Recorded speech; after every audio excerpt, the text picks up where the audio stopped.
Hi, నేను మీ రేజేటి వెంకటరమణమూర్తి, పాత టెక్కలి.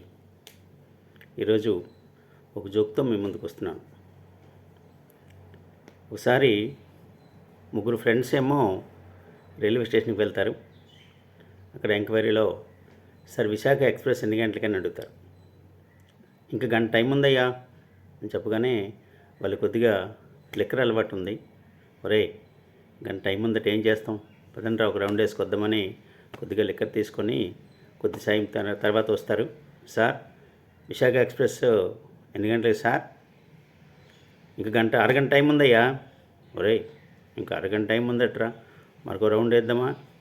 మళ్ళీ రెండో రౌండ్ వేసుకొని మళ్ళీ వస్తారు. సార్ విశాఖ ఎక్స్ప్రెస్ ఉందా సార్? ఇంకా 10 నిమిషాలు ఉందయ్యా. రే, ఇంకా 10 నిమిషాలు ఉందట్రా, మూడో రౌండ్ వేద్దామేంటి? మూడో రౌండ్ వేసుకుని వచ్చి సార్ విశాఖ ఎక్స్ప్రెస్ ఉందే సార్? అదిగొట్టయ్యా కదిలిపోతుంది, అదే విశాఖ ఎక్స్ప్రెస్ అని చెప్పగానే అందులో ఇద్దరు పరిగెట్టి వెళ్ళి ఎక్కిపోతారు. ఒకటి మాత్రం అక్కడే ఉండిపోతారు. అదేంటయ్యా వాళ్ళు వెళ్ళిపోయి నువ్వు వెళ్ళవా అందుకని తాగుపోతే అసలు ట్రైన్కి వెళ్ళాల్సింది నేను, గో టికెట్ నా దగ్గర ఉంది, వాళ్ళు ఎక్కిపోయారు. తాగుపోతే నవ్వుతున్నాడు. Thank you. లైక్ చేసి నచ్చితే ప్రోత్సహించండి.